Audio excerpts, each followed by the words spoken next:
Hey guys, hello and welcome to Naveed for Speed. In today's video, I am driving the Cupra Terramar. It's another car from Cupra that's named after a location. And in this particular case, the Terramar is named after a racing circuit near the city of Barcelona. Now, I've actually been to that circuit.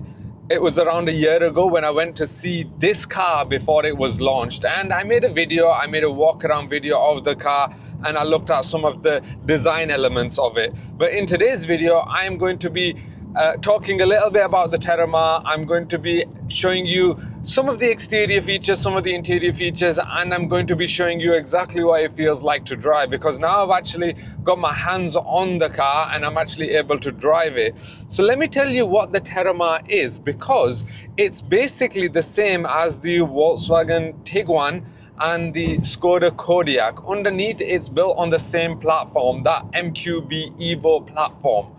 But because this is Cupra, it's got a Spanish styling flair to it.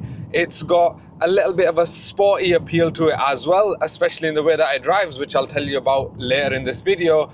And it's got a little bit less practicality, which again, I'll tell you a little bit about further in this video.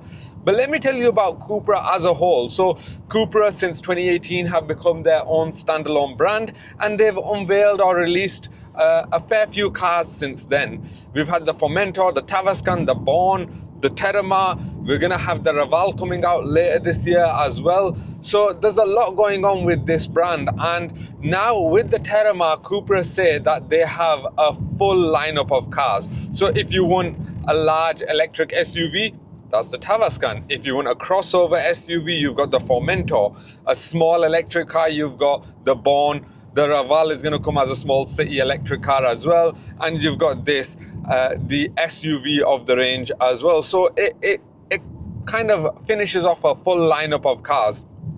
And of course, in the next 4 or 5 years, Cupra are intending to go to America as well. So maybe some of these SUVs will appeal over there too. So let's just see what happens with that. But Cupra as a brand have been really successful so far as well, because they've sold over 800,000 vehicles since 2018, and they're on track to selling over 1 million by the end of 2025. So it's a widely appealing brand. It's a nice looking brand.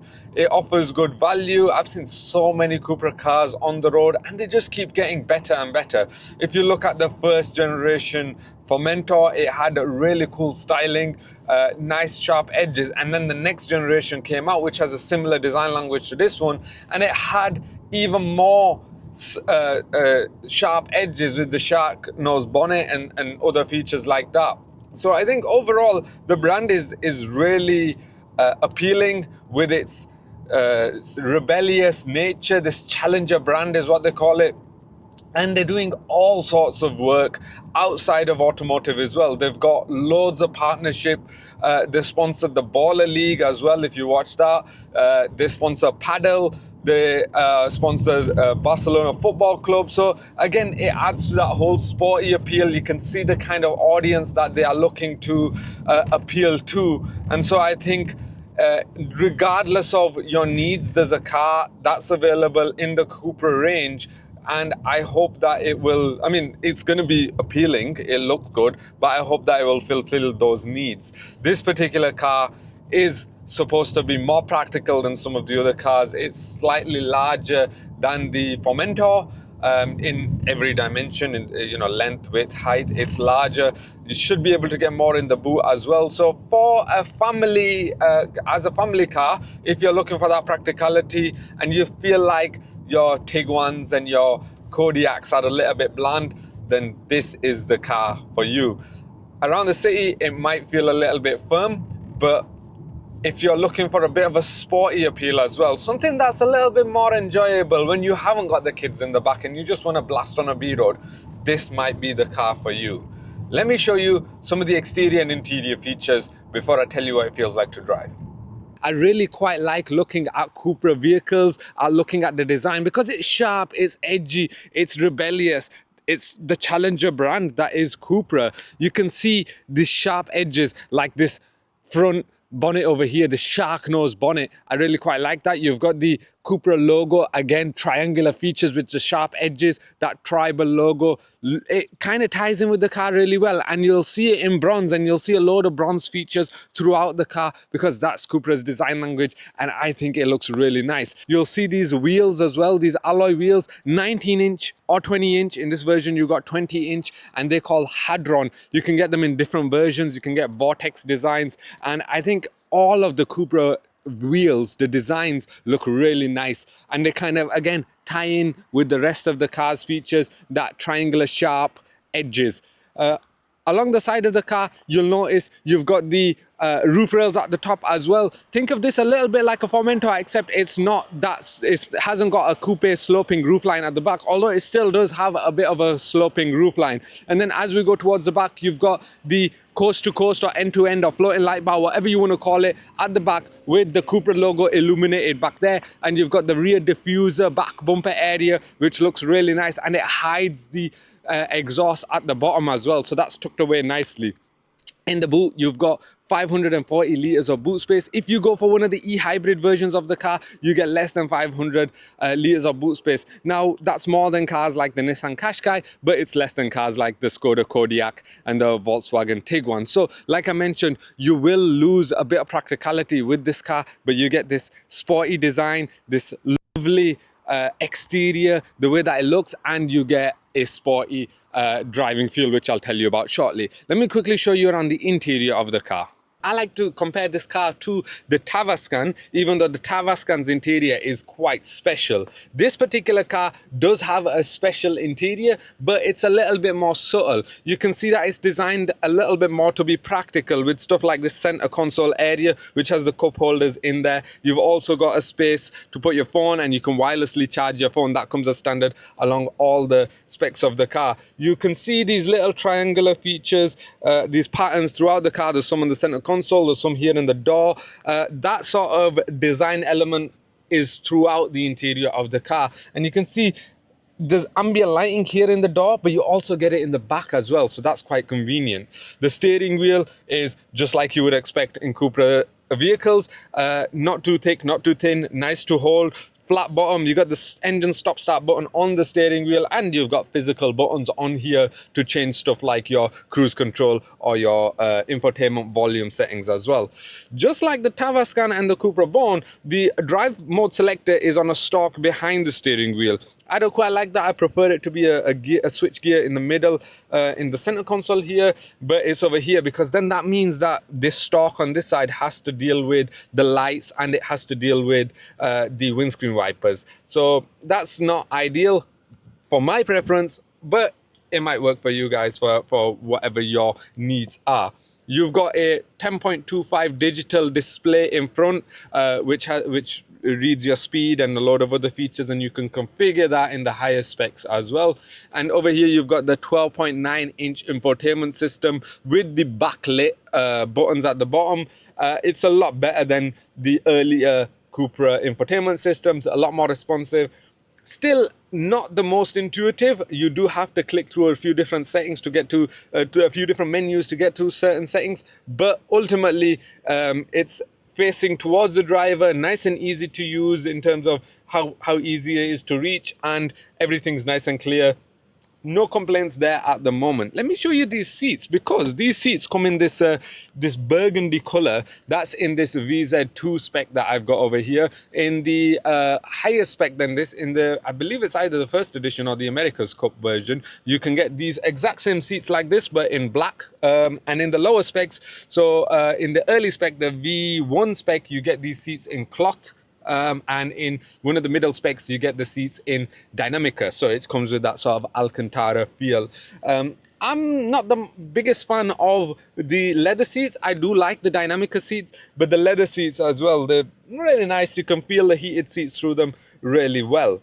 I'll very quickly tell you about the rear cabin. You can fit 3 adults back there, but there will be a bit of a squeeze. The seats can slide back and forth, so you get more space in the boot, but obviously that robs leg room for the rear passengers. And it's a little bit tighter than cars like the Volkswagen Tiguan, but ultimately it can be used as a family car. You got privacy glass back there, so the light isn't the best, but unlike the Cupra Formentor, which has more of a sloping roofline, you do get decent amount of headroom back there. So overall, the interior cabin of this car, the front passenger and the driver, they're going to be really good because they've got heated seats and they've got these bucket seats which do rub a bit of space for the rear passengers. You've got everything that you need for a driver, for the driving experience faced towards you. In this particular version, dynamic chassis control, which I'll talk about when I take the car out to drive. It's got everything you need, and yeah, it's a lovely place to be without shouting too much. So let me tell you what it feels like to drive the Cupra Terramar. Well, upon the first instance, when I first got into the car and I started driving it, it felt a lot like the Formentor. It is sporty, it has that slightly firm ride, and especially around the city you can feel all the bumps, you can feel the different road surfaces, the potholes, you can feel all of that. So if you're looking for a bit more of a comfortable drive around the city, you might not find that in this car. But of course, if you still want a family car that has a bit of a sporty appeal, it has a bit of a sporty driving feeling, then that's this car. You can get that in this car. The steering wheel is nice and light, it's progressive as well, so depending on the change of speed, it changes how much it reacts to your input. So that's really quite good, because even though sometimes there's slightly less feel in the steering wheel, it does come together in a nice driving experience when you're out on the road, especially when you're out on the road, on a road like this, where you're driving a little bit more dynamically. The Cupra Terramar is head and shoulders above some of its competitors. Some cars like the Qashqai, which are practical, but they're not going to be as an exciting drive as the Terramar out on roads like this. So I think it really does have that on its side. Yes, it's bigger than the Formentor, but it does actually feel just as sporty as the Formentor. Now, there are times where that gearbox feels a little bit slow, especially when you're just, let's say you're going around a corner and you need to drop down a gear. If you've got it in the automatic mode, it will hesitate a little bit, and of course it hesitates before you put the power down out of a corner as well. So it will sort of wait and then apply the torque to the tires, to the wheels. But it means that when you come out of a corner and you straighten up, this car has a lot of poke. It can just shoot off really well. Now, of course, I have the 265 brake horsepower version, so this is one of the most powerful versions. It's also not the heaviest, but it's one of the heaviest as well. But it doesn't feel big and heavy. That's the interesting thing about this car.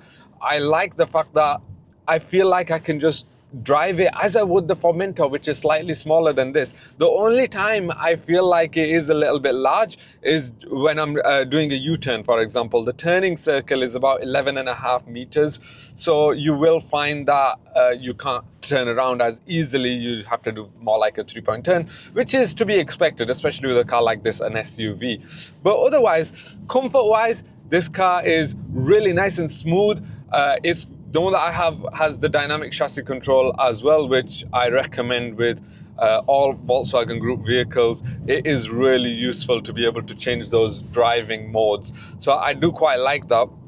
The seats are really good, simply because I feel like for a thinner person, you're not moving around too much because of the streamlined shape that they have. And for somebody who's a little bit larger, I feel like the car will be able to, these seats won't sort of squeeze you too much. So I think that's really quite good. Driving position, really nice. Similar driving position to the Nissan Qashqai. It is quite high up, but not as high as, you know, some of the tallest SUVs, but it is up there. You got a nice, good view of the road. Good visibility all around. I think that's really quite good. Better visibility over the C-pillars than in the Formentor, so that's really quite convenient as well. So ultimately, just think of this car as a bit more of a practical version of the Formentor. It's almost just as sporty. It's just as enjoyable. It's, you know, more practical, perfect for family life. I think Cupra have absolutely smashed it with this one. This particular car that I have comes in at around £50,000 as tested. So it is the VZ2 spec. It has the 2-litre engine, petrol engine that produces 265 horsepower, and it's got 4-drive as well. Now, if you want one of the entry-level versions, the V1 version, in the mild hybrid, the 1.5-litre mild hybrid, then that starts at around £37,000. So it's under £40,000, which is crucial if you want to save that money on tax. But later on in the different trim levels, the higher trims and the different powertrains, then it's going to cost you over £40,000. But overall, I think, especially if you're going for one of the entry-level specs, you don't have to go for a VZ2. You can go for a VZ1 spec even. You still get the dynamic chassis control. You still get some of the other features. Depending on which version you get, you can get stuff like the sunroof comes, I believe, in just the first edition version of the car. You can get the heads-up display. You can get the 360 camera as well. So there are a lot of different extras depending on which spec you get, but I feel like you don't have to go for the highest spec in the Cupra vehicles, and you can still get that enjoyable driving experience with all the good features, and you can save a bit of money in the process. So I'm pleasantly surprised with the Cupra Terramar. I thought it would be heavy, it would be large, it would be a little bit less exciting, but no, it's just as exciting as the Formentor, and it offers that more practicality as well. So I think ultimately it's a brilliant choice if you are going to buy one, but obviously make sure to have a look at which spec suits you. Anyway, thank you very much for watching. I hope you enjoyed this video. I really quite enjoy making Cupra videos, and I enjoy making any kind of videos. So if you haven't already subscribed, make sure you subscribe to my channel, and I hope to see you on the next video. Thank you and take care.